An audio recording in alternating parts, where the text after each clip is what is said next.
president's boxed himself in now. Once he makes these statements, he's got to now deliver.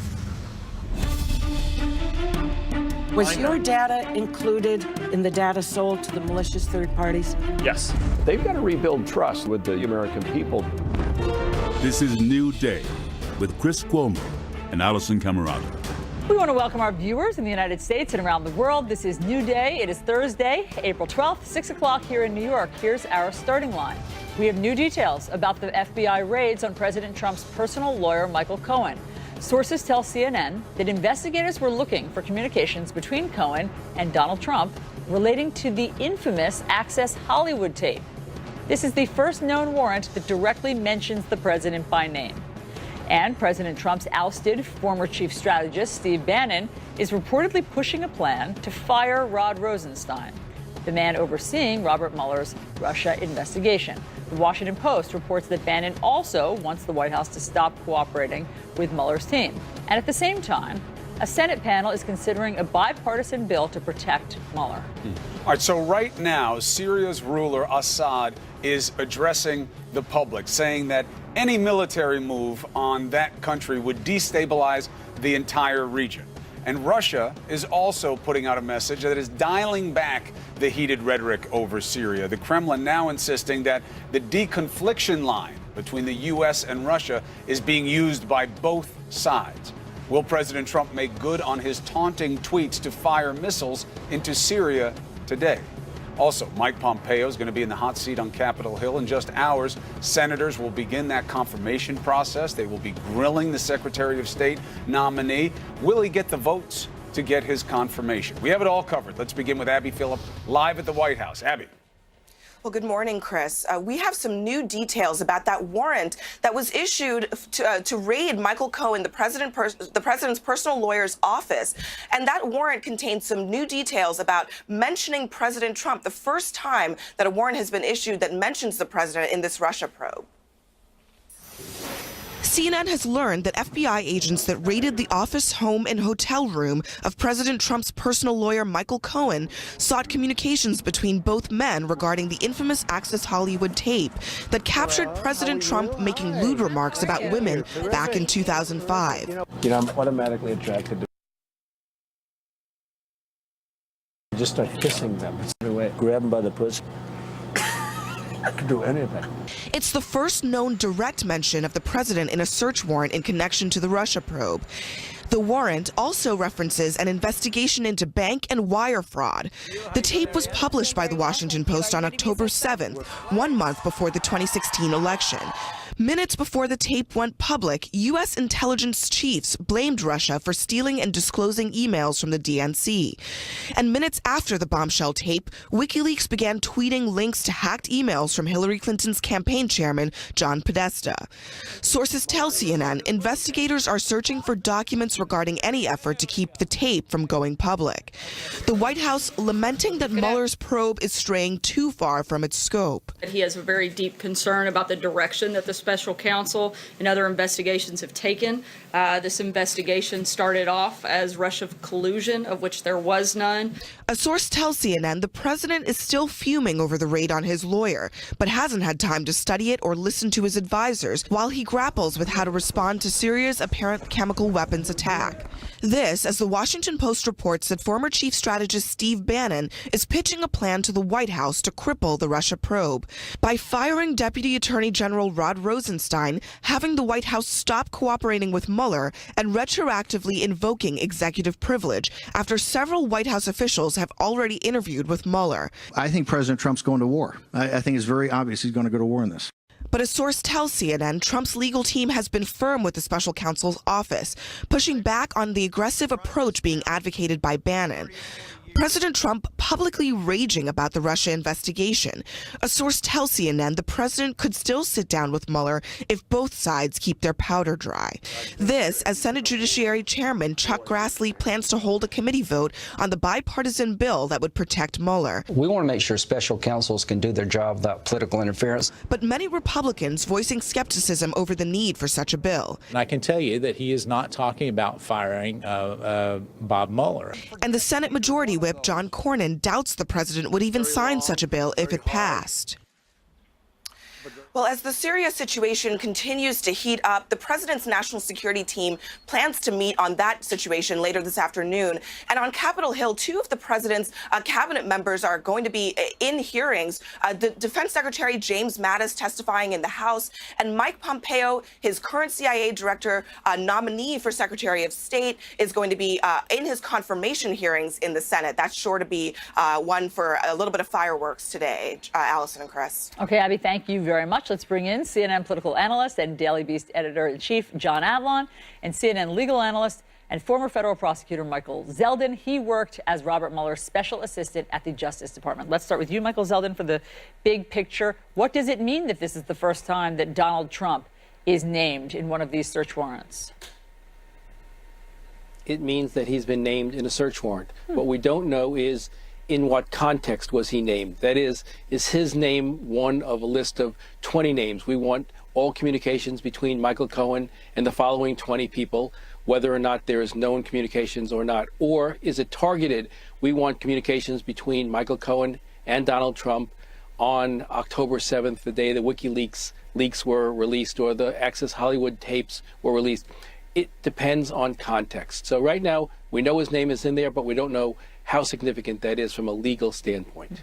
Hey, Michael, let me ask you something. The president just tweeted 2 minutes ago, if I wanted to fire Robert Mueller in December, as reported by the New York Times, I would have fired him. He says failing, but I leave it out because the paper's doing better than ever.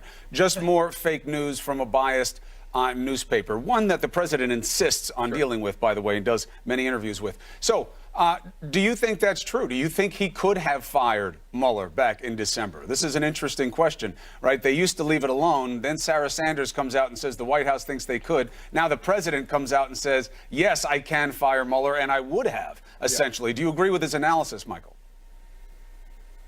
No, I don't think he has the legal authority to fire Mueller by himself.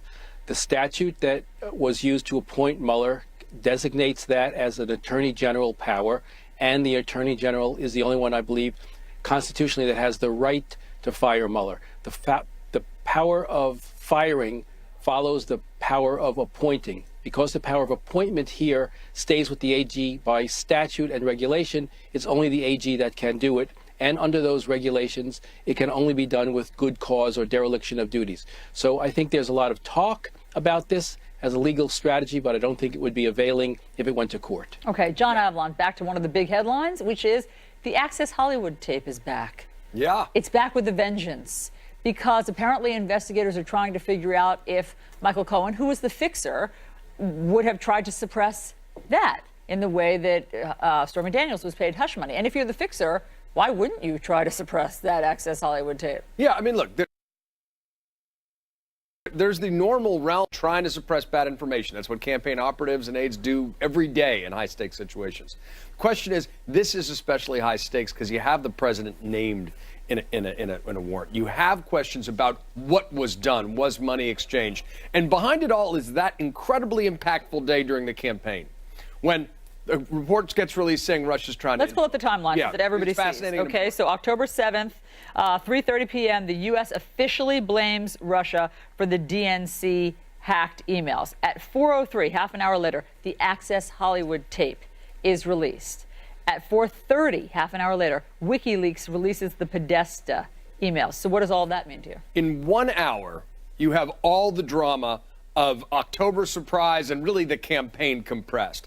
And one of the questions may be whether there was any communication by anyone in the Trump orbit about releasing the Podesta emails, which had been teased by people like Roger Stone previously. If there's any communication to that with anybody, that's a real problem. But that's a lot of supposition. We don't know why they're looking for this information. Right. So, Michael, let's go back to you, because that becomes, the dovetailing of media and law, right? Media loves open-ended speculation, right? The questions is what fuels the well, what about this? But on the legal side, you have the so what question. You know, when they do a sweep like this, which seems to be a broad net that they put down in this warrant of looking for the Access Hollywood tape, looking at the medallions, it seems to me that until we see the affidavit, at least I get to read it myself, it seems like they were looking for anything that might be a vehicle or an opportunity for a wrongful transfer of funds to promote the political campaign. How does it look to you?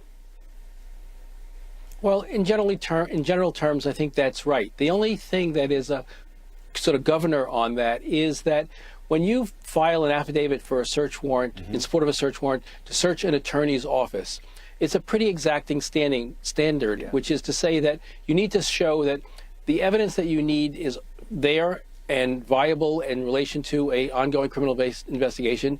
It doesn't exist any other place, and that you've taken all other steps to try to acquire that evidence prior to the search warrant. So there may be a more particularized knowledge base that led to that search warrant as it relates to these WikiLeaks communications or the Stormy Daniels payment or the Access Hollywood suppression.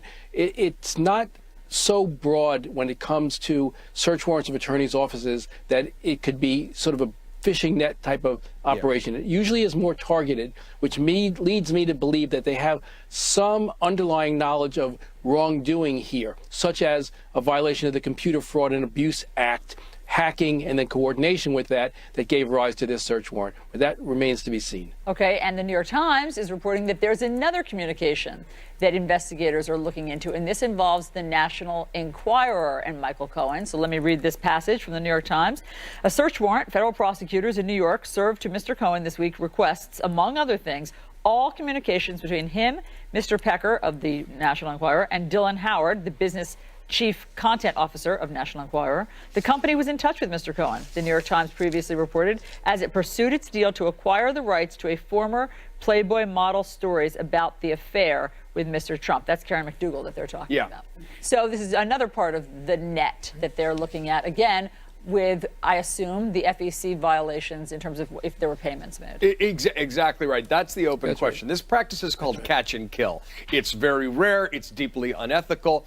But the question is whether there was actually any money exchange, whether there was any kind of coordination in the context of a campaign that could violate. But there was money exchange. We do know that the National Enquirer paid Karen McDougal for the catch and kill that you're talking about. We don't know. To sit on her story. Exactly. Now, if it's solely done within the context of Dave Pecker and American media, that's one thing. If there's any coordination with a campaign to suppress that information, if that money didn't come from AMI, that's a different issue. So I think that's a question. Catch and kill is deeply unethical. What they did was deeply unethical, but they could have a defense around it in the context of a presidential, unless there are communications or money's changing hands in a deeper way. It's unethical if it is how we use the term catch and kill, which is you suppressed it for bad reason. Yes. Right, but you guys have editorial discretion. You know, you run the Daily Beast. You could say you had a lot of reasons that you didn't want something to come. Yeah, but also let's not be too cute about that. You know, there's spiking a story because it's bad, it doesn't stand up. Right. And then there's purchasing somebody's silence in effect. Right. No, I'm with you. I'm just saying once you put it into a legal context,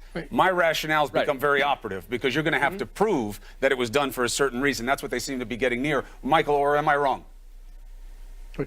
No, I think that's right. The issue will be whether or not this People payment say, yes, you're wrong all the time an on this. in-kind.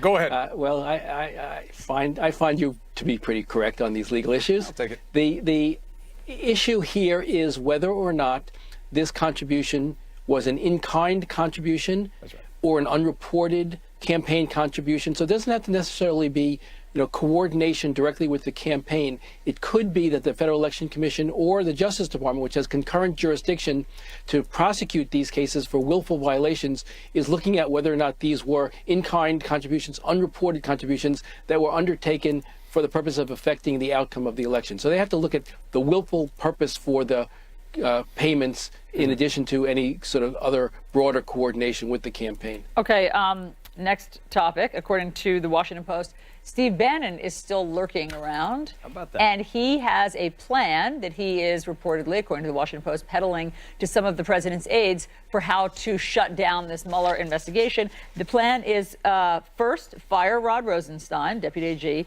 and stop cooperating with Mueller. Now, John, we don't know if anyone in the White House is paying attention to Steve Bannon. In fact, there's some reporting that the president actually bristles when Steve Bannon's name is brought up. So hard to know if this is having any impact, his idea. Yeah, look, I mean, he's gone from the Svengali of the Trump orbit to sort of the Boxcar Willie of the administration. So I wouldn't put a lot of stake in necessarily what he's saying, but But I do think the fact he's floating this and he's trying to be aggressive, and Trump has a habit of bringing people back into the orbit. Now, his sin was particularly bad, right, within the context of Trump world. But he's saying, look, it's time to be aggressive. This is a war footing, and that's got to be appealing to where Donald Trump's head is right now. Right, we got to go. But, Michael, you're the lawyer. I want one quick take from you. A big piece, the most important piece of Bannon's strategy is to retroactively, effectively, claim privilege and say all the interviews that have been done so far, none of them count with any of the White House staffers because we're now saying they were privileged.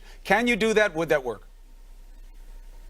No, he's waived the privilege if there was a privilege to begin with. Actually, I don't even think there was a legal privilege that could be asserted in this case, but once left unasserted, it remains unasserted.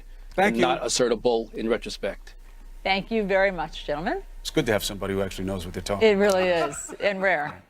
I just play one on TV. No decision yet from the White House on Syria, but that's a key piece of information because the president has already warned Russia missiles are coming. So what is on the table? What are the other options? Is anybody thinking about what happens after any U.S. military action? Take that on next. This is President Trump tweeting about something relevant. Just moments ago, he took on the crisis in Syria. The president saying, never said when an attack on Syria would take place. Remember, he said to Russia yesterday, they are coming. Could be very soon or not soon at all. In any event, the United States, under my administration, has done a great job of ridding the region of ISIS. Where is our thank you, America? It comes as Syria's Assad says any action from the West could cause more instability in the region. Actually, he said it would destabilize the entire region. And the Kremlin is saying the deconfliction line between the U.S. and Russia is being used by both sides. Let's bring back John Avlon and bring in CNN political and national security analyst and New York Times national security correspondent David Sanger. Your take on where the state of play is in the context of this latest tweet and the one yesterday? Well, in the current moment, the president's getting ready to meet his national security advisors. They were all taken by surprise by his tweet yesterday. And I think what you've seen in yesterday's and today's is a tremendous confusion, at least in the president's public communications, about what our objectives are. So that tweet a few moments ago referred to the U.S. effort to rid Syria and Iraq of ISIS. And that was a project started in the Obama administration, finished very well in the Trump administration. They're not completely gone, but they're largely out of the territory. That's one set of objectives. Then there's the question of, do you do this attack in response to the chemical weapons attack over the weekend? That would be a humanitarian intervention. And then there's talk within the White House right now about going after regime targets. That would be after Assad and his senior leaders. And that's an entirely different objective. That's one that has to do with whether you actually finally try to topple Assad. And of course, it's exactly what the president warned against in 2013 when he said that President Obama shouldn't go there.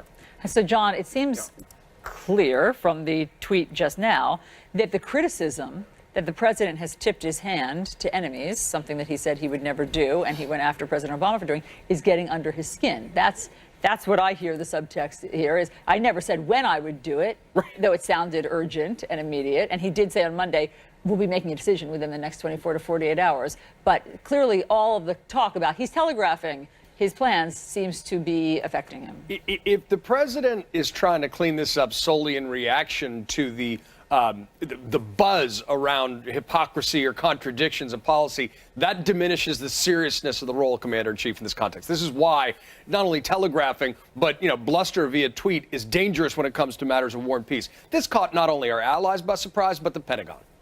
This actually got way ahead of the policy planning process with a new national security advisor in place, John Bolton. And as David Sanger points out, he's applying a strategic lens on the president's thinking that doesn't necessarily seems to be there. If this is about regime change, that contradicts everything the president's ever said. If it's about, punishment for chemical weapons, well, there's a precedent at least for a missile strike on that. But this reason, the administration does deserve credit for pushing back ISIS. But this escalation, what the president did on Twitter yesterday, is a bad idea on almost every level. Right. So you said the word precedent. that he could do that. And you are right, there is. But what we don't know is whether it's good precedent or bad precedent. And that takes me to my question, David, which I like the tweets yesterday and today because it tees up something that people just aren't talking about. It is another clear indication that Congress has to be involved with anything that this White House and the military advisors decide to do. They're being quiet again. Every time we ask them, are you going to debate this? Are you going to say you need to vote it? Are you going to say that the AUMF doesn't cover this? That the War Powers Act doesn't cover this? They say, oh, yes. But they don't do anything. Isn't this a clear indication that because of how, uncertain Trump is about it, about how many different permutations there are once the military does act, that Congress has to debate and vote? Well, you would think so, but that hasn't happened very much, Chris, since World War II. As you know, there's a lot of precedent under both Democratic and Republican administrations in which this has been left to executive action. And, we can debate about whether that's wise or not, but that's sort of where things have gone. It's worse. Could be illegal, David. It could be, and it's even worse than you described because the chairman of the Senate Foreign Relations Committee said he hadn't even been informed of what they were thinking. Forget a vote. But he's also not saying, Senator Grassley, you have to tell me. You need my authorization. Take a look at the War Powers Act. Take a look at the AUMF. You need us unless we give you authority otherwise. They're not saying that. They're punting again. And this seems to have bad move written all over it in terms of not thinking it all the way through, not voting, not being on board. Well, there's another reason that in this case it's particularly important. While the target here are Syrian targets, by and large, they are Syrian targets surrounded by Russians, right? Right. So we've had evidence in the past 24 hours, or we're hearing some from the Pentagon, that the Syrians are picking up their aircraft that they don't want to lose and moving them to Russian bases. So that we would have to make the decision, if we're going to strike those aircraft and get rid of them, about killing Russians on Russian bases if we did it. That's why there's conversation underway on that deconfliction line. And the more time that goes on, the more time the Syrians have to prepare to intermingle their own forces with the Russian forces. And that's the big danger here, because at the moment that they've done that, and remember, just yesterday you were hearing the Russians say that they would go after the missiles and perhaps the launching platforms. So the launching platforms in this case would be U.S. naval ships. Right. But I mean, and now it has de-escalated, it sounds like, and that, hotline behind the scenes is being used. And so who knows if maybe those tweets were a negotiating strategy, as Senator Ron Johnson told us yesterday. Whatever. Today, it seems to be a different tone. David Stanger, thank you. John Avlon, thank you very much. Day 2 on the Capitol Hill hot seat for Mark Zuckerberg, the Facebook CEO, revealing he was Facebook's CEO facing more tough questions on Capitol Hill. Mark Zuckerberg admitted that his own data was improperly shared with Cambridge Analytica. CNN's Lori Siegel joins us with more. Lori, you've been covering this. What a day yesterday. Absolutely. Mark Zuckerberg spent a total of 10 hours testifying before Congress. Day 2, though, struck a very different tone than day 1. Lawmakers from the House Energy and Commerce Committee asked pointed questions, and they were impatient with some of his answers. Take a listen. While Facebook has certainly grown, I worry it may not have matured.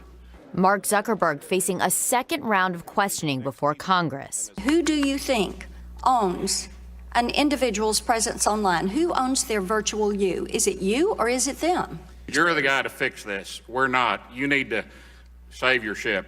A contrite Zuckerberg reading the same apology from his testimony Tuesday. It's going to take some time to work through all the changes we need to make, but I'm committed to getting this right. But unable to convince the 55 committee members he was doing enough to combat privacy breaches. You talked about how positive and optimistic you are, and I guess I'm sorry because I'm not. Facebook under fire after the scandal involving Cambridge Analytica, a Trump-linked data firm improperly accessing the private information of millions of Facebook users.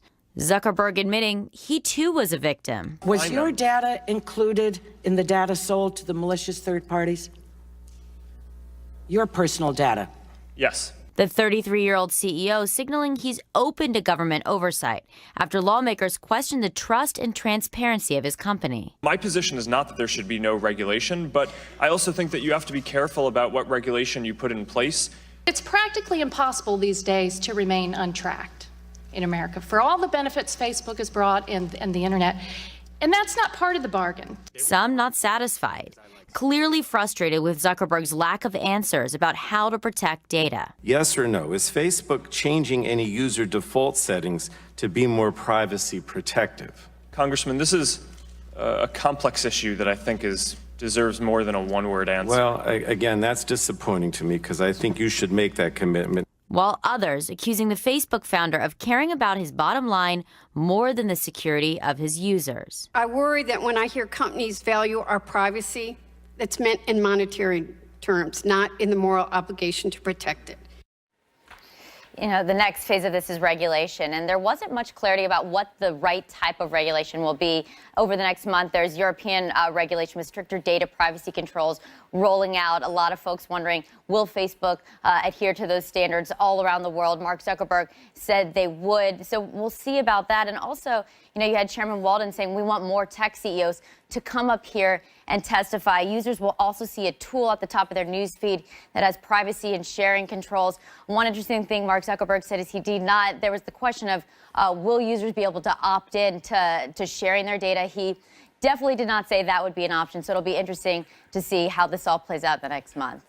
Absolutely. There didn't seem to be many concrete answers as to exactly what the prescription was. All right, Lori, thank you very much. Well, you got the lawmakers who don't know. Right. And you had Zuckerberg who didn't want to offer up any solutions. He wouldn't talk about how they might change their contract even after Senator John Kennedy from Louisiana said to him, gently, as he put it, your contract sucks, he said to him. But, you know, at the end of the day, we're left in the same place. So the question is the same. What's going to be done about this? We still don't know.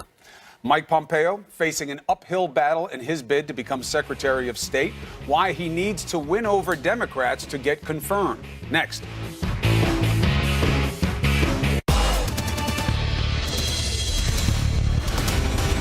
All right, in a matter of hours, Mike Pompeo, President Trump's pick to replace Rex Tillerson as Secretary of State, will be in the hot seat as his Senate confirmation hearing begins. Pompeo needs to win over one Democrat to become America's next top diplomat. We're back with John Avlon. Let's also bring in Associate Editor of Real Clear Politics, A.B. Stoddard. So, A.B., he was making the rounds on Capitol Hill to sort of talk to people individually, try to assuage whatever fears they may have. What do we think is going to happen with Mike Pompeo?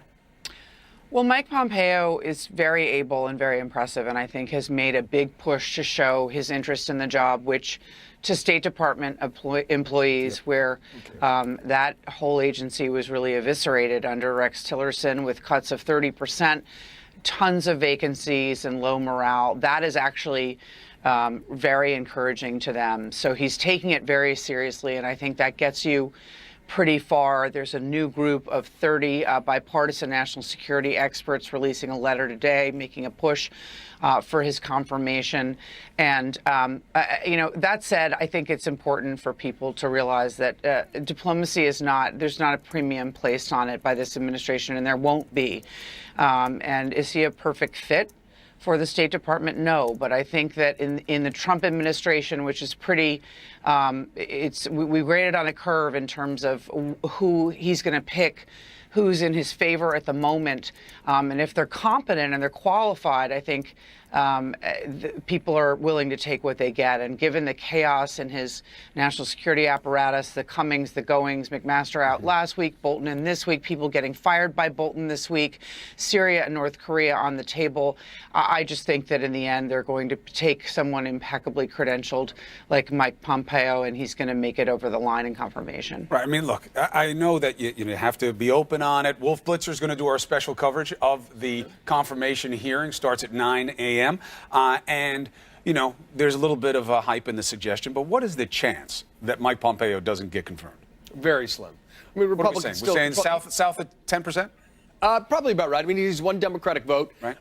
He's trying to. Kane and Shaheen have both said, both liked him for CIA. Yeah, and the administration is trying to say, you voted for him before, why not now? he's definitely trying to put on his best face, calling previous secretaries of state, including Hillary Clinton, of whom he was a vociferous critic back in the Benghazi fever dream days. But now he's also saying, look, I'd love to fill these vacancies, but I need your help. He's trying really to school up and present a responsible face. And I think the fact that the administration needs a Secretary of State badly at this particular juncture, that he's already been confirmed and served in the Senate and is a former member of Congress, all those things carry weight. He's also trying to redefine himself. Yes. So here are a bit of his prepared statements that we'll be hearing. When journalists, most of whom have never met me, label me or any of you as hawks, war hardliners, or worse, I shake my head. War is always the last resort. I would prefer achieving the president's foreign policy goals with unrelenting diplomacy rather than by sending young men and women to war. That will make people, Abby, feel better, I would imagine. But, you know, the thinking is that he shares the president's worldview. That's why the president is comfortable with him. That's why the president picked him. They're like-minded. And so that has given, obviously, many Democrats pause. Right, but Democrats have learned that there isn't always a consistent worldview or policy regarding any hot spot in the Middle East or anywhere in this administration. I mean, look at Syria. There are Trump supporters who are absolutely horrified at the fact that he's, considering some new robust policy in Syria that thus far has been tolerance. He's going to punish them for a chemical weapons attack. What else is he going to do? Is there going to be a no-fly zone? Is he flirting with regime change? What is he talking about when he's talking about taking on the Russians and the Iranians in Syria? So Trump is so often inconsistent that I think people are actually just banking on the fact that Mike Pompeo is able, he's well-versed in the issues, and that he actually has Trump's ear and can talk him off a ledge. So let's shift to another big political implication here, because we, got to let the hearing happen, then we'll know what happens with Pompeo. But Paul Ryan has said he's stepping away. This had been rumored. Now he says, I'm not going to run after November. This is going to create some tumult. Now, I get that there are good... Some tumult, well, yes. But, look, you never know. But he probably would have had trouble holding on to his speakership.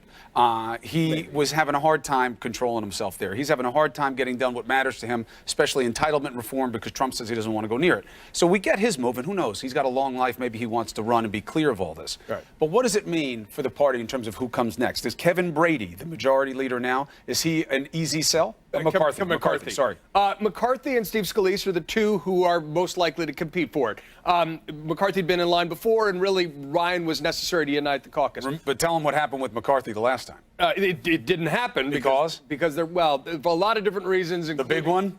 The Benghazi hearing was all about destabilizing Hillary Clinton. That was not arguably the biggest one. That there was large at the time. A lot of rumors on the Hill about why that wasn't necessarily the right thing for the party. But Paul Ryan had unique moral authority as an intellectual and political leader of the party. And that's why this is such a bombshell. Look, there is no way to spin this as good news for Republicans in a tough midterm re-election year. This has all the appearance of a captain getting off a sinking ship. And he also is the opposite ballast to Donald Trump in the party. And he can say he's proud of tax reform, but his signature issue has been deficit and debt reduction. And he's leaving on the same week that trillion-dollar deficits kick in as far as the eye can see. So this is really, this is a major problem for Republicans going forward. Whether it's Steve Scalise or Kevin McCarthy, I don't think you can spin your way out of it. This sends a terrible message to the party. A.B. Stoddard, John Avlon, thank you both very much. So a Trump judicial nominee refuses to say whether she agrees with the Supreme Court. American Dynasties, The Kennedys, Sundays at 9 on CNN. Another rough confirmation hearing for one of President Trump's judicial nominees. Wendy Vitter is a nominee for a federal judgeship in the Eastern District of Louisiana. She refused to say if she supports the landmark Supreme Court ruling to desegregate America's schools. Listen to this. Ms. Vitter, do you believe that Brown versus Board of Education was correctly decided? Senator, I don't mean to be coy, but I think I get into a difficult area when I start commenting on Supreme Court decisions which are correctly decided and which I may disagree with. Again, my personal political or religious views I would set aside. That is Supreme Court precedent. It is binding. If I were honored to be confirmed, I would be bound by it, and of course I would uphold it. Do you believe it was correctly decided? And again, I will respectfully not comment on what could be my boss's ruling, the Supreme Court. I would be bound by it. And if I start commenting on I agree with this case or don't agree with this case, I think we get into a slippery slope. I would be, if I'm honored to be confirmed, I would be bound by Supreme Court precedent, and that's what I would follow, and Fifth Circuit precedent. Does that answer bother you? Let's discuss. CNN chief legal analyst Jeffrey Toobin. What is your answer, sir? It's ridiculous. Brown v. Board of Education is not just an ordinary Supreme Court case. Of course, all district judges, which she wants to be, are bound by Supreme Court precedent. But Brown v. Board of Education, 1954, is a landmark, is part of the fabric of our country, not just an ordinary Supreme Court decision. And her failure to acknowledge that, which most high school students know, much less, would-be judges, I think is really scandalous. What should she have said? Yes. Do you agree with Brown v. Board of Education? Yes. What's your next question, Senator? So you want judicial nominees giving their opinions on whether they like rulings or not? I think when the cases are like Brown v. Board of Education or Marbury versus Madison, you bet I do. I think it is important to acknowledge that that is part of the fabric of our law, and you have to acknowledge that it's the right thing to do. Should they go through one case at a time? Citizens United, Bush v. Gore. Why did Blumenthal name that case and not Citizens v. United or Bush v. Gore? Because he wanted to see whether she's part of the mainstream. It's a mainstream position to support Brown v. Board of Education. Well, she did say she supports it. She said, I would be bound by it like every other Supreme Court precedent. Yeah, that's true. But it's not like every other Supreme Court precedent. And I think most people who are sophisticated enough to be considered for a federal judgeship understand that Brown is in a separate category. And that's what Blumenthal was doing. He was trying to see, is she part of the mainstream? And I think one of the things we have learned is that President Trump has been enormously successful, mostly below the radar, in placing on the federal courts very conservative people.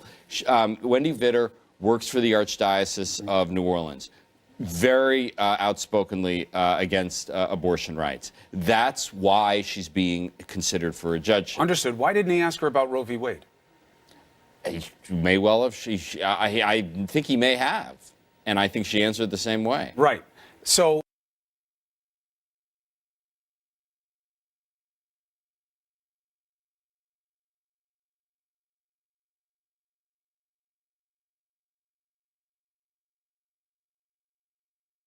the point, look, I do become relevant. And when it comes to her positions on Planned Parenthood, what is your concern for her being an arbiter of the law? Well, I mean, she has dedicated her career to defunding Planned Parenthood, to denying women the rights that at least currently are guaranteed to them under the Constitution.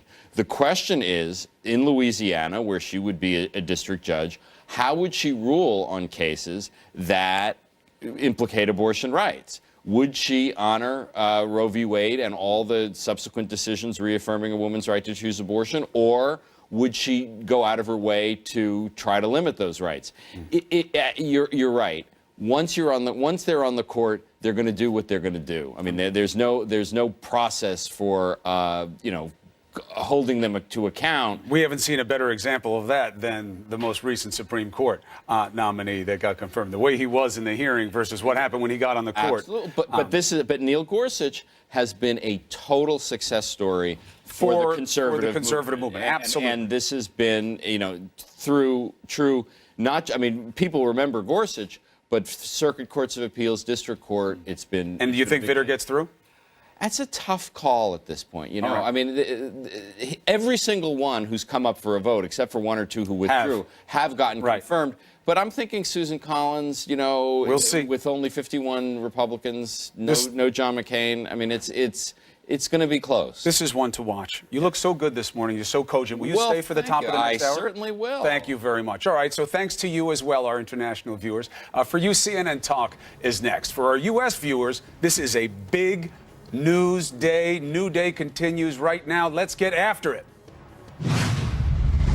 FBI agents were looking for communications about efforts to prevent the release of the infamous Access Hollywood tape. The topic of Access Hollywood infuriates and touches a real nerve for the president. He has a very deep concern about the direction that the special counsel and other investigations have taken. If this president fires Mueller, that would be the beginning of the end of the Trump presidency. I think it's very obvious he's going to go to war in this. Steve Bannon understands the president's psychology. He's appealing to that anger, and he's saying, here's a path out.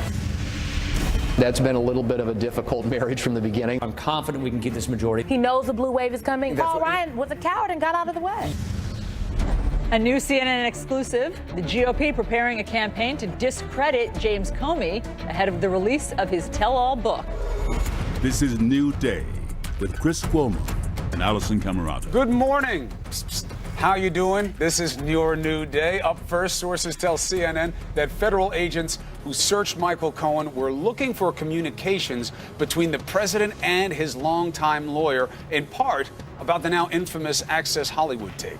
Now, this is the first known warrant directly naming the President of the United States. The White House getting some unsolicited advice about how to deal with all this from ousted Chief Strategist Steve Bannon. He is pitching this plan to fire Rod Rosenstein, the man overseeing the Mueller probe. And Russia dialing back the rhetoric on Syria. The Kremlin says there is dialogue going on with the U.S. on that deconfliction phone line.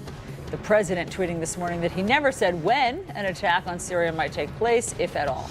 And CNN with an exclusive new report on how the president's allies are preparing to do battle with fired FBI Director James Comey as he prepares to go on a media blitz for his new tell-all book. So let's begin with Abby Phillips. She is live at the White House. What's the latest there, Abby? Well, good morning, Allison. We are learning some new details about why President Trump might be so angry about this raid on his personal lawyer's office and home in this week. The warrant that was issued to authorize that raid named President Trump. The first time we've gotten any indication that a warrant in this Russia probe has named him by name in this Russia probe. CNN has learned that FBI agents that raided the office, home, and hotel room of President Trump's personal lawyer Michael Cohen sought communications between both men regarding the infamous Access Hollywood tape that captured President Trump making lewd remarks about women back in 2005. You know, I'm automatically attracted to beautiful. I just start kissing them. It's like a magnet. You just kiss. I don't even wait. Grab them by the pussy. I could do anything. It's the first known direct mention of the president in a search warrant in connection to the Russia probe. The warrant also references an investigation into bank and wire fraud.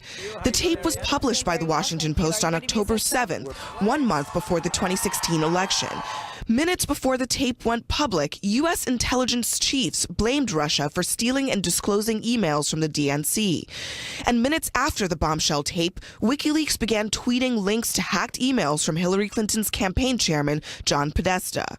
Sources tell CNN investigators are searching for documents regarding any effort to keep the tape from going public. The White House lamenting that Mueller's probe is straying too far from its scope. He has a very deep concern about the direction that the special counsel and other investigations have taken. This investigation started off as Russia collusion, of which there was none. A source tells CNN the president is still fuming over the raid on his lawyer, but hasn't had time to study it or listen to his advisors while he grapples with how to respond to Syria's apparent chemical weapons attack. This, as the Washington Post reports that former chief strategist Steve Bannon is pitching a plan to the White House to cripple the Russia probe by firing Deputy Attorney General Rod Rosenstein, having the White House stop cooperating with Mueller, and retroactively invoking executive privilege after several White House officials have already interviewed with Mueller. I think President Trump's going to war. I think it's very obvious he's going to go to war in this. But a source tells CNN Trump's legal team has been firm with the special counsel's office, pushing back on the aggressive approach being advocated by Bannon. President Trump publicly raging about the Russia investigation. A source tells CNN the president could still sit down with Mueller if both sides keep their powder dry. This, as Senate Judiciary Chairman Chuck Grassley plans to hold a committee vote on the bipartisan bill that would protect Mueller. We want to make sure special counsels can do their job without political interference. But many Republicans voicing skepticism over the need for such a bill. And I can tell you that he is not talking about firing Bob Mueller. And the Senate Majority Whip John Cornyn doubts the president would even sign such a bill if it passed. Well, President Trump this morning is already tweeting once again about the Syria situation. After yesterday saying that missiles were coming, he's now back on Twitter clarifying that maybe they're not coming as soon as people thought. Here's what he said. Never said when an attack on Syria would take place. Could be very soon or not soon at all. In any event, the United States under my administration has done a great job of ridding the region of ISIS. Where is our thank you? Now, the president's national security team plans to meet today to talk through the options on Syria. And our sources told CNN this week that when the president tweeted that yesterday, the decision hadn't been made yet. And the talks are still ongoing, not just inside the United States, but also with our allies in Europe as well. Chris. Abby, thank you very much. Let's go now to a CNN exclusive. The GOP preparing an extensive campaign to discredit fired FBI Director Jim Comey as he embarks on his media tour for his tell-all book. CNN's Jeff Zeleny is live in Washington with details on the RNC's battle plan. At least there's one plan we know about. What do we know? Indeed. Good morning, Chris. We are learning this morning that President Trump's allies are preparing an extensive campaign to fight back against James Comey's publicity tour, as you said, trying to do this to undermine the credibility of the former FBI director. Now, the White House and the president, I am told, signed off on this plan and reviewed it last evening. They're attacking the character and credibility of James Comey, the nation's former top law enforcement official. They are trying to brand him a liar and a leaker. But perhaps the most important thing of all here, the criticism they're using is from Democrats. They're trying to remind all Americans what Democrats said about James Comey only a year or so ago. Here's a clip of what they're planning. Democrats have been very critical of James Comey, and many of us did call for his resignation. Well, I was appalled by what Director Comey did. Comey acted in an outrageous way. He made a mistake. Maybe he's not in the right job.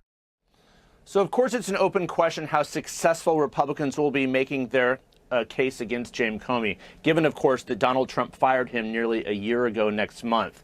But the White House is certainly bracing for all of this. The media blitz, of course, is starting Sunday evening, continuing here next week on CNN. But White House aides are fearful of how the president is going to react to all of this and how that could influence the Mueller investigation. As for Comey himself, he, of course, had this to say last month on Twitter. He said, "Mr. President, the American people will hear my story very soon, and they can judge for themselves who is honorable and who is not." Of course, that first interview with George Stephanopoulos Sunday evening on ABC, where he apparently called the president a mob boss. Chris? All of this will be very fascinating. Jeff, thank you so much for previewing it. Let's discuss. We have CNN political analyst David Gregory and CNN chief legal analyst Jeffrey Toobin. David Gregory, so tee it up for us. What matters this morning? Well, you know, you've got the president who is having to deal with questions about his conduct as a candidate, which is certainly unseemly, if not worse. And that's what I think is the subject of the investigation. I mean, I've been thinking about where does this all intersect? And it's hard when we look at pieces of this investigation and try to put it together.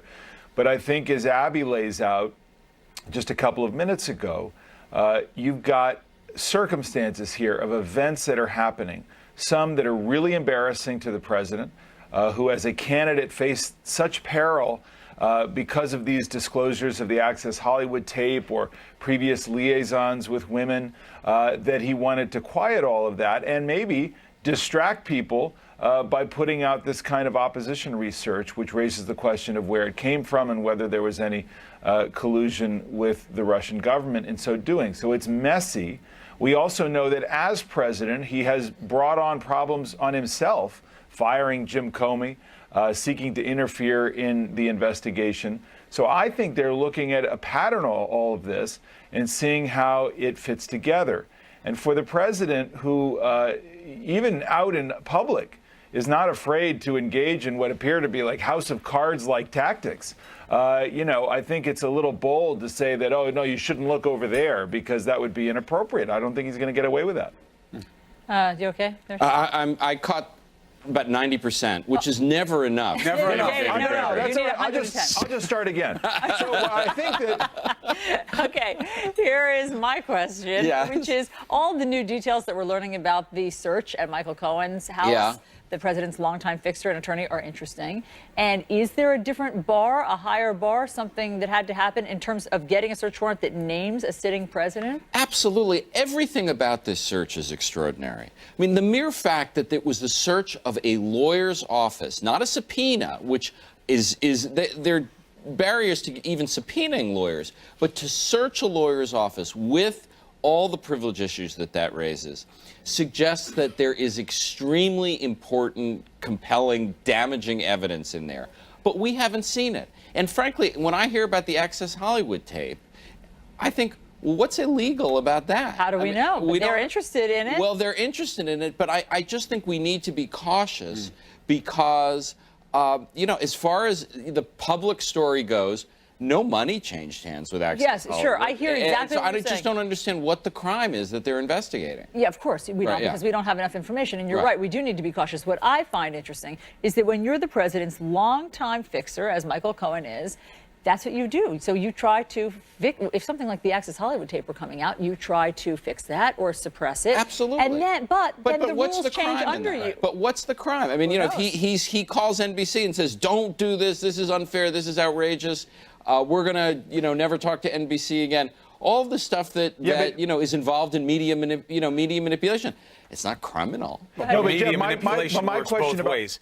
The appetite to ask, to speculate, to suggest is how we get in trouble in a lot of these situations, because a probable cause standard for a warrant, yes, even with the extra sensitivity because of the privileged communications that may be involved, ain't meeting the burden of proof of proving a crime. Absolutely. As you know better than anybody. Yes. David, please go ahead. Well, I mean, just my question, and I agree with the caveats here, but this has been the danger throughout of us trying to extrapolate based on shreds of information in terms of what it all goes to.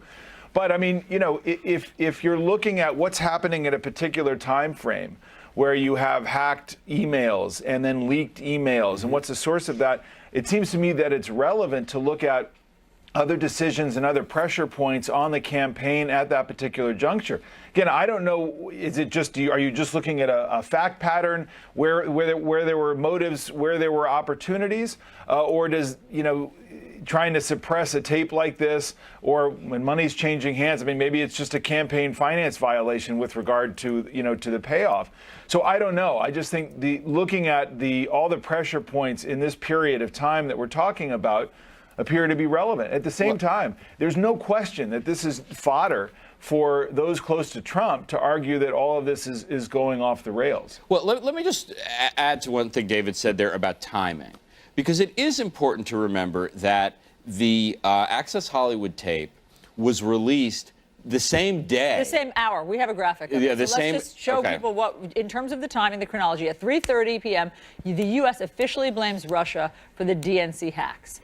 Okay, so at 4, a half an hour later, the Access Hollywood tape is released. At 4:30, WikiLeaks then releases its Podesta emails. That was a busy hour, but we have no idea if those threads are connected. It's connected, but if, for example, there was evidence that Michael Cohen was coordinating with WikiLeaks to distract from the Access Hollywood tape, that could be an argument that there was some sort of conspiracy or collusion. But I want to emphasize that there is no public evidence of that. Right. But that could be one reason why they would be looking at Access Hollywood. Hey, David, to a point that you made earlier, this is not going to be satisfying in terms of the nexus between all of these different threads that we hear about piecemeal. However, knowing that there is a significant wire transfer, banking type of focus in this investigation does give you a window into why they were looking for the things that they were, at least with respect to the president's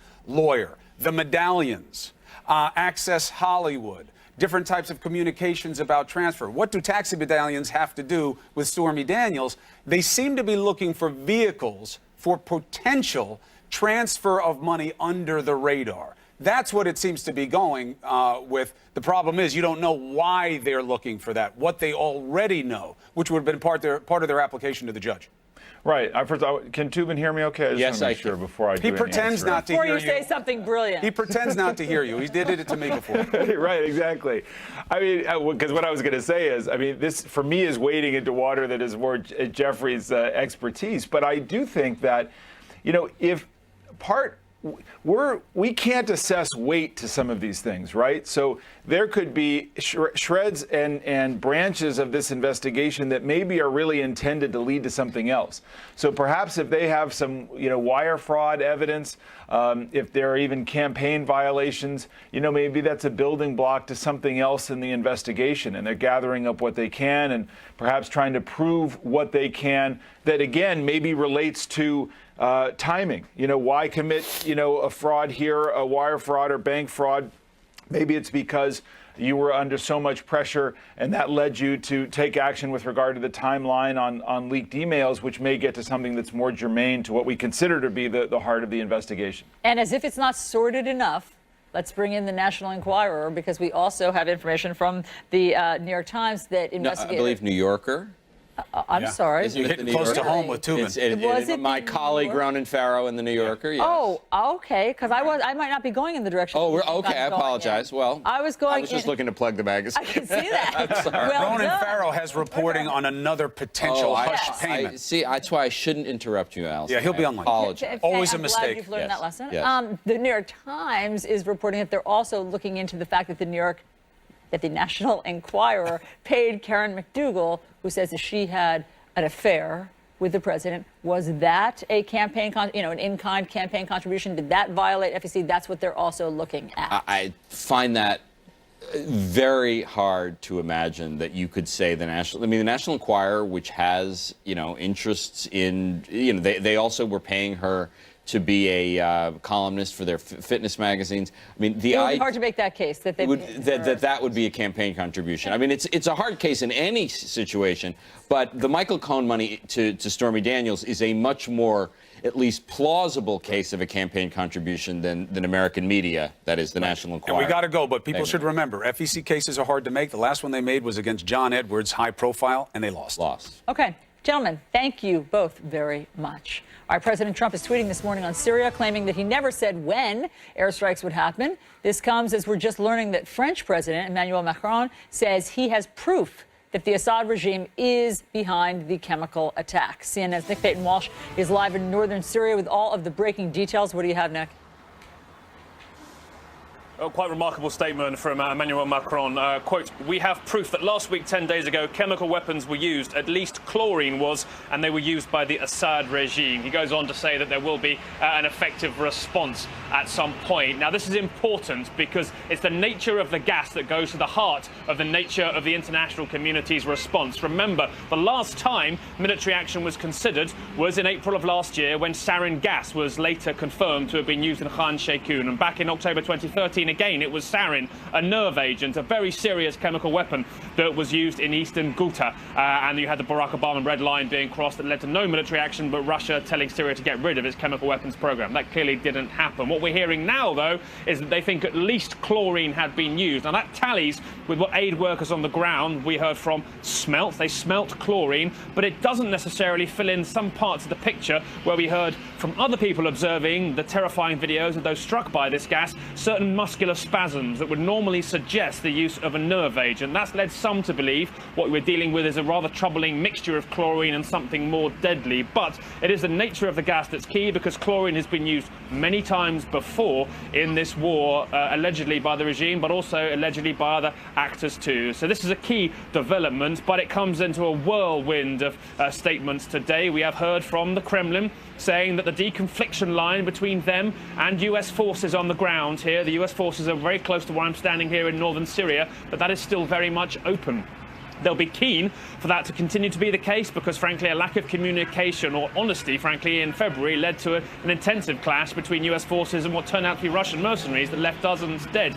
We're also, though, hearing importantly that Turkish President Recep Tayyip Erdogan is playing a bit of a role here. He spoke to Donald Trump, the president, last night and is due to speak to Vladimir Putin, the Kremlin head, at some point today. Is he going to try and find a diplomatic way out of this? Unclear. I have to say the feeling really here in Syria is that we're inevitably heading towards some kind of military response. The question is how wide and how sustained is that? Is it backed up by sanctions? Who also plays a role here? The longer this goes on, the longer the Russians, the Syrians have to prepare their forces to be least damaged by this. And of course, the greater complexity both Donald Trump, British Prime Minister Theresa May, Emmanuel Macron get into in explaining their course of action and the evidence behind it to both their own legislature and their own public. Complex times here. Back to you. It's an interesting plus minus to that. You need to have the proof that Assad is linked to this to justify military action. You'd actually need more than that. And as Nick Payton-Walsh, you just pointed out, the American audience is going to be surprised to hear that Russians and Americans have come into conflict before and their lives lost. Because that information hasn't been coming through the administration with a very loud voice for obvious reason. We heard from David Stanger from the New York Times, you know him, this morning. He was saying that there is proof in Syria on the ground that they are already moving sensitive aircraft and material onto Russian bases. Have you seen indications or heard indications on the ground there that they are making preparations and putting things closer to Russian assets?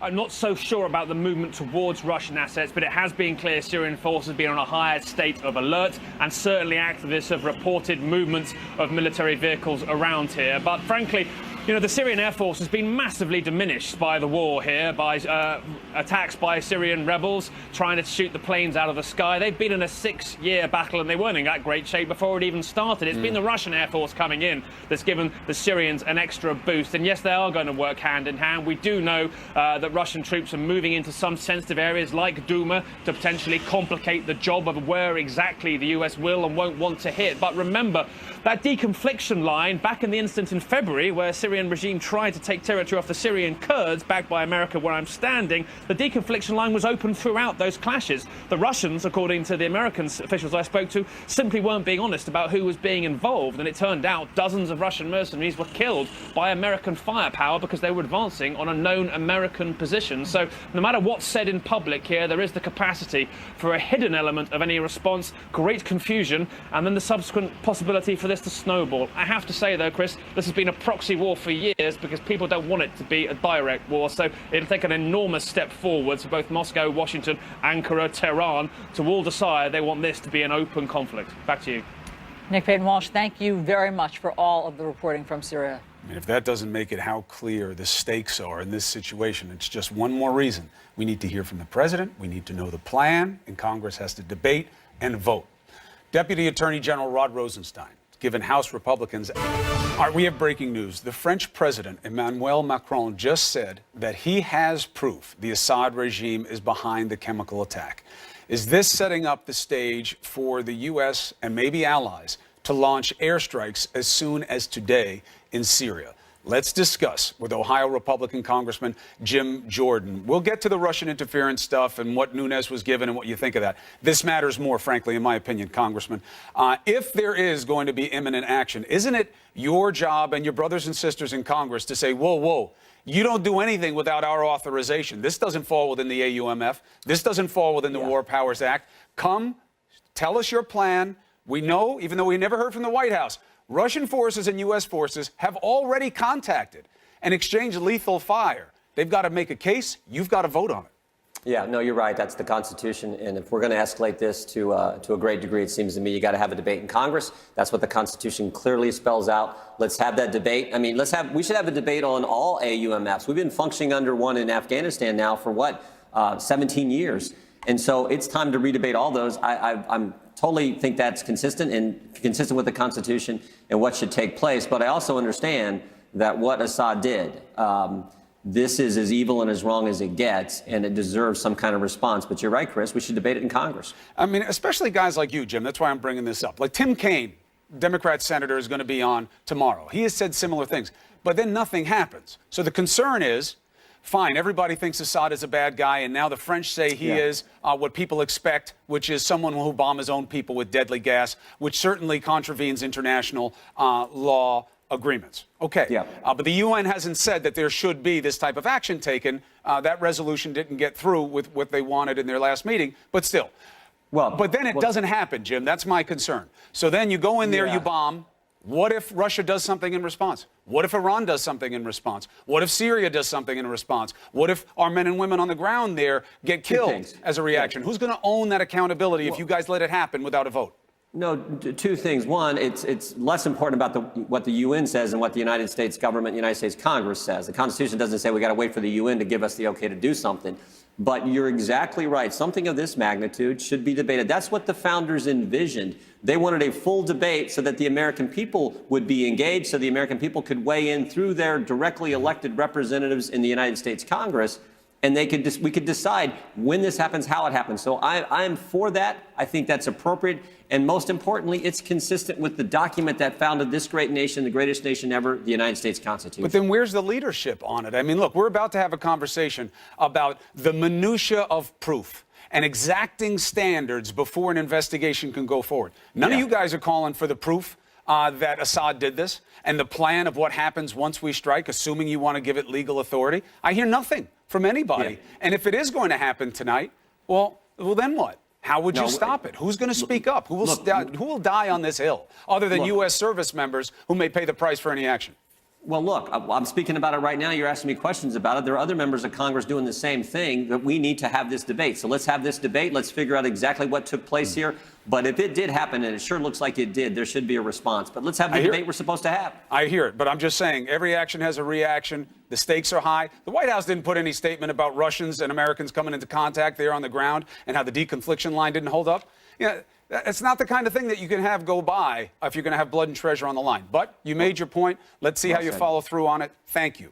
Now, in terms of what was released to members of the committee about why the probe was started, what did they learn? What do you think about it? Well, I haven't seen it, and the only ones who are getting to see it are Devin Nunes and Trey Gowdy and potentially other members of the Intelligence Committee, excuse me. But what bothers me so much is, why is it so hard? Why are the elected members of Congress, is it so difficult for us to see information, but yet the unelected people can see the unredacted versions all the time? That's what bothers me. So, look, this is a good step in the right direction, but they got a lot better job to do over there at the Justice Department before members of Congress are going to be satisfied. The way they've tried to comply with document requests over the past 5 months has been pathetic, and it has to change. And I think it has to change in a matter of days, not weeks or months. It has to change dramatically, and it has to change quickly. You think it's political, or you think it's systemic? I think I don't know, but it's wrong. That's what I think. I mean, we met with the new guy, this John Lausch. He came in and met with Congressman Meadows and I, and a few other attorneys from the Justice Department. And I asked him, Chris, 4 simple questions. What's the universe of documents we're entitled to see? What's the standard for determining those documents when we get them? What's the steps involved in the process? And when do you think we're finally going to get them? His answer to all 4 questions: I don't know, I don't know, I don't know, I don't know. That does not exactly inspire confidence, because they've been doing this for 5 months. So they've got to improve dramatically, or I think everything is on the table as far as actions from Congress go. Well, I mean, look, you get a big amen in terms of more transparency, more better. You know what I mean? That's fine. You're going to get an amen on that. But jumping to, well, we got to take action if we don't get transparency, makes an assumption about why they're not giving you the documents that you'll have to satisfy with some kind of proof. Why don't you just call Devin Nunes and say, hey, do you like what they gave you? Do you not like what they gave you? Because he is not in the habit of keeping things quiet when they play to his advantage. Yeah, but why can't we see him? Oh, no, look, that's a separate issue. I agree with you. I agree with your take, but it's a separate issue. Why can't we see the application taken? I agree with your take, but it's a separate issue. Your man has seen them. He's in the habit of saying things that are advantageous to the perspective that this is all bogus. So why hasn't he come out, and why haven't you asked him? Why is the executive branch telling a separate and equal branch of government, the people directly elected by the American people to the United States Congress, they can't see information? I hear you on that. To answer valid questions. And why does Rod Rosenstein get to write a letter on August 2nd of last year changing the parameters of Mueller's investigation, and it's all redacted? Congress can't see it. I mean, this is the part that drives American crazy, particularly when you think about the underlying concerns here. Well, that's one thing that frustrates Americans. The fact that they took a dossier to FISA court, a dossier that was salacious, unproven dossier, made it look like it was legitimate. Parts were unproven. But Parts they made were it look like it was salacious. legitimate intelligence. Didn't tell the court two important things, Chris. Yeah. Didn't tell the court who paid for it. Didn't tell the court that the That's not author true. of the author of the work product had his relationship terminated with the FBI. For what reason? He leaked information. So they tell us you can't get this, Congress, because you're going to leak information or for whatever reason. And yet the very guy that wrote the document that they took to the FISA court to get the warrant was leaking information and has his relationship terminated with the FBI. That's what's so hilarious, so ridiculous the about reporting is that they did reveal the source of the information, and if Christopher Steele when you read that, it's the most convoluted way to say that, and you can't even understand what they're trying to communicate. Jim, I hear your point on it, Congressman. What I'm saying is, one, they did reportedly they did expose it. I haven't seen the FISA app, neither of you, but they say they did expose that to the judge. It was a number of judges that kept recertifying this. If Steele was dismissed for leaking, that doesn't mean his information isn't true. And to undermine the FISA process, it sure colors the source. If you break a cardinal rule, fundamental rule, I would argue it's irrelevant. You don't go leak to the press. I would argue it's irrelevant. That leaking the information may be bad practice, may be bad decorum. I don't even know if he did it, but if that's what happened, that's what it is. But you need to have more than that to undermine the legitimacy of the FISA. But it certainly goes to the element of trust. It certainly undermines the element of trust when the informant... Well, I'll give you that. But if you want to talk about trust, Congressman, why would you be questioning something that the entire intelligence community says happened? That there was Russian interference, that it was intentional and purposeful? Well, that's what started the probe. What more do you need to know? I'm not questioning that. I'm questioning the fact that what started the probe was this Papadopoulos issue and this electronic communication issue that Devin just got access to yesterday that I haven't seen. And what I'm questioning is when you take a opposition research document to a FISA court, don't tell them who paid for it and don't tell them about the author. When you overweight it that way, it makes it seem like there's a trust issue on that argument. It was the lead element. We don't know that because you haven't seen it. You can't know that. We haven't seen it. But let's leave that part there. Trey Gowdy has seen it and he has told us that. Trey Gowdy has seen it. That's not good enough for me. That's not good enough for me. I would want to see it myself. I've seen the footnote where they try to explain. Jim, I got to go. When we get more information, you're always welcome to debate it, but I got a time restriction. Good to be well. with you. Take care. Thanks. Allison. You too, brother. All right, we're going to talk more about that in the show. Meanwhile, the Access Hollywood tape is back. It's reportedly a focus of an FBI warrant. Is CNN the most trusted name in news? Sources tell CNN that an FBI warrant names President Trump in the raids conducted against the president's personal attorney, Michael Cohen. This is the first known direct mention of the president in a warrant. CNN also has learned that the FBI is looking into the president's communications with Michael Cohen over that old Access Hollywood tape.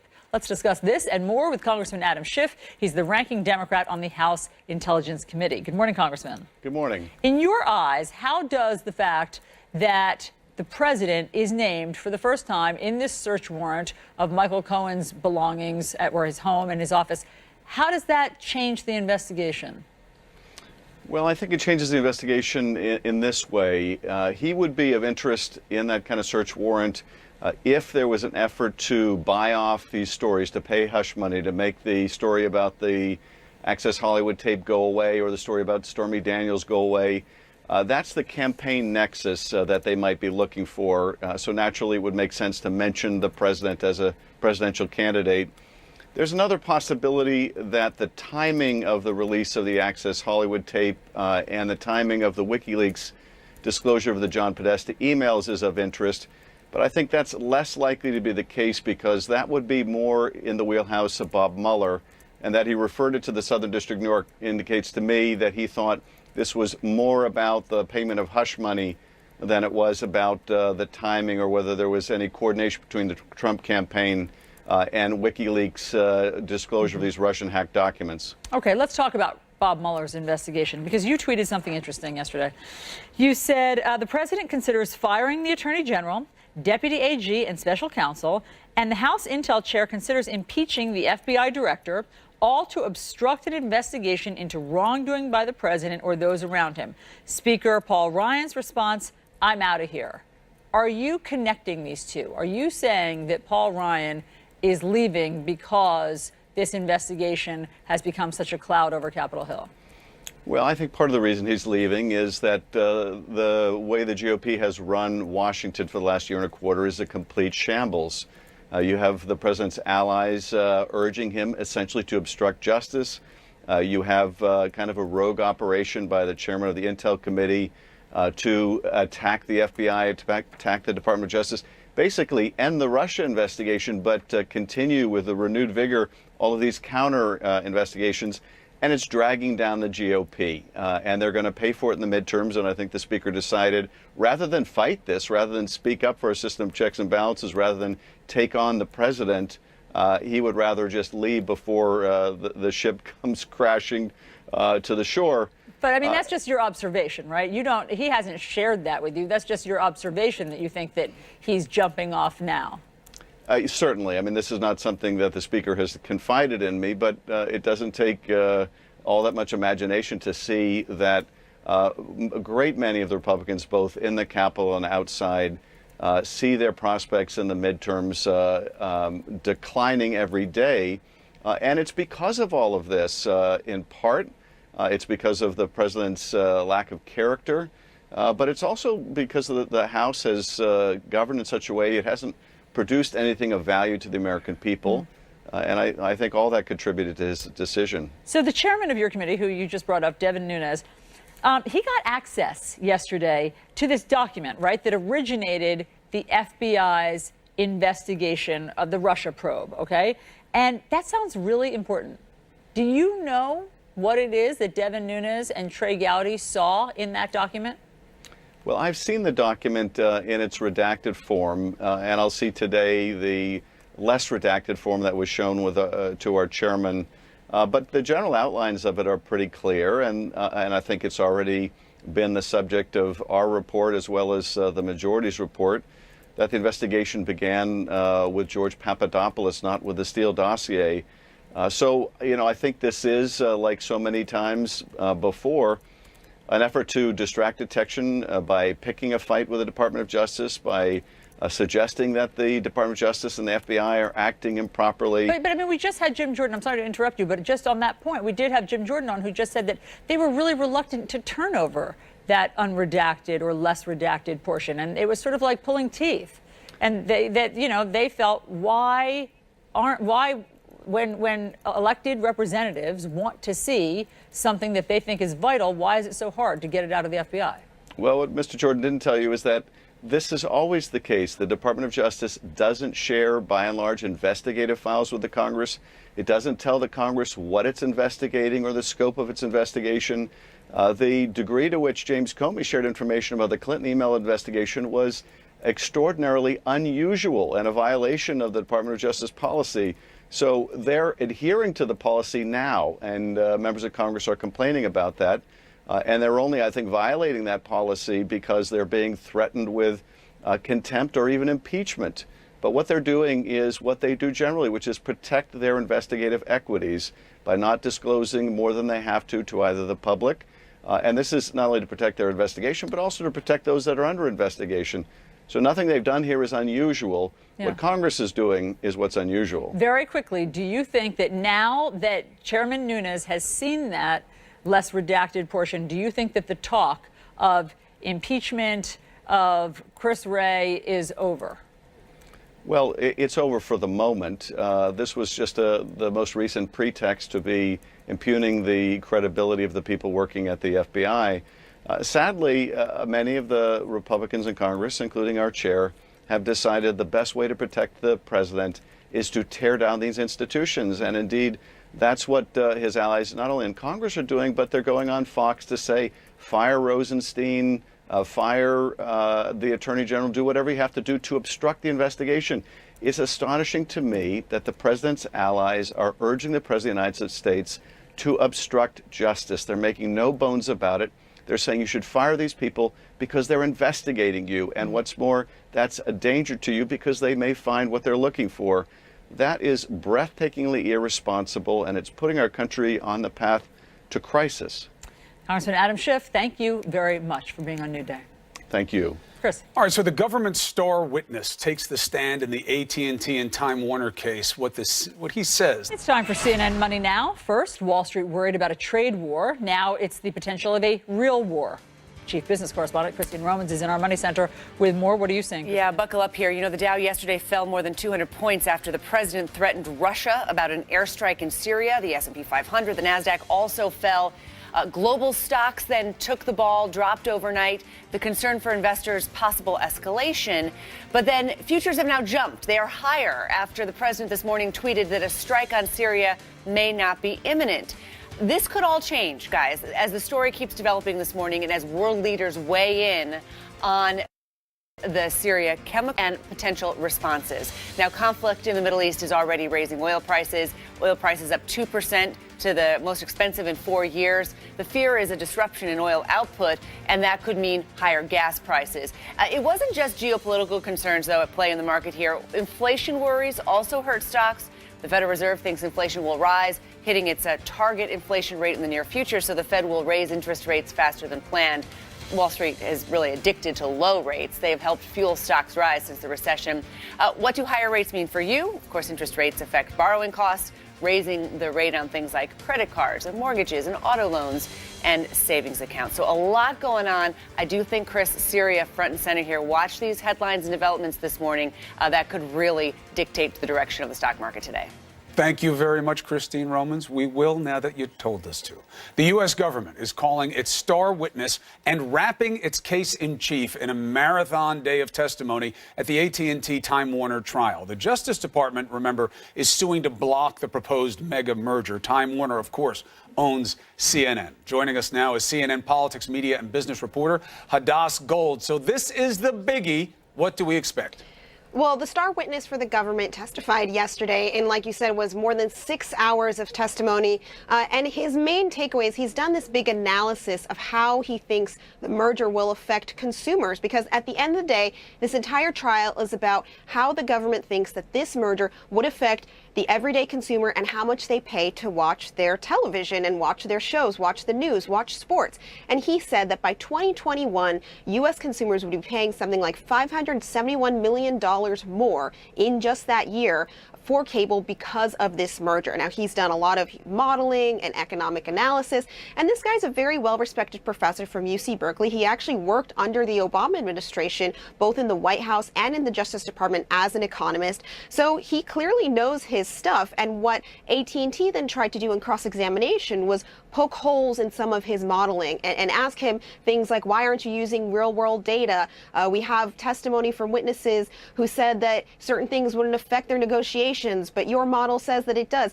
It was very intense. It was very long, and there was a lot of math flying around. And even the judge himself said, you know, this stuff isn't really intuitive. I'm going to have to reread all of this testimony before I make my decision.